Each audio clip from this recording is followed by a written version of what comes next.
Sebelum kita ke pertanyaan yang lebih dalam tentang rokok dan pengusaha elitnya, terlebih dahulu saya bahas satu persatu. Perokok itu ada dua, perokok aktif dan perokok pasif. Istilah perokok aktif dikenakan bagi mereka yang aktif merokok, tiada hari tanpa rokok. Sedangkan perokok pasif merupakan orang yang terkena dampak asap rokok. Biasanya dialami oleh mereka yang berada di sekitar perokok aktif. Secara medis, merokok dianggap berbahaya karena dapat menimbulkan sejumlah penyakit, di antaranya gangguan paru hingga kanker paru, serangan jantung, impotensi, kanker mulut, kanker kulit, dan lain sebagainya. Oleh karena itu, berbagai pihak baik pemerintah maupun swasta, baik secara kelompok maupun perorangan, aktif melakukan kampanye anti rokok dan bahayanya. Kita bisa saksikan sendiri gerakan atau kampanye anti rokok di berbagai tempat melalui berbagai media. Di beberapa tempat terdapat tulisan dilarang merokok atau kawasan tanpa rokok. Ada juga spanduk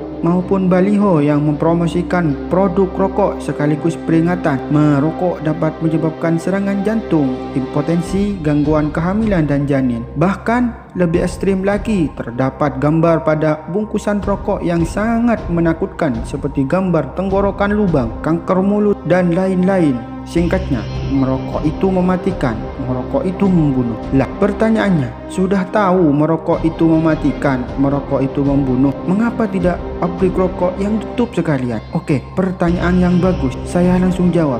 Menutup perusahaan rokok merupakan sebuah dilema bagi pemerintah dan pengusaha rokok. Meskipun produk tembakau ini merusak dari sisi kesehatan maupun ekonomi, namun tentu tidak mudah bagi pemerintah dan pengusaha untuk menutupnya. Padahal pemerintah dan pengusaha sama-sama tahu bahwa rokok merupakan produk yang bisa merusak generasi muda dan tua. Ini sebuah dilema. Pasalnya, bila perusahaan tembakau ini ditutup, negara akan kehilangan salah satu sumber pemasukan besar. Bayangkan saja, setiap tahun negara menerima triliunan rupiah dari cukai rokok. Kementerian Keuangan mencatat realisasi penerimaan cukai hasil tembakau atau rokok hingga November 2020 mencapai 146 triliun atau tumbuh 9,74% jika dibandingkan periode sama tahun lalu mencapai 133,8 triliun. Selain aspek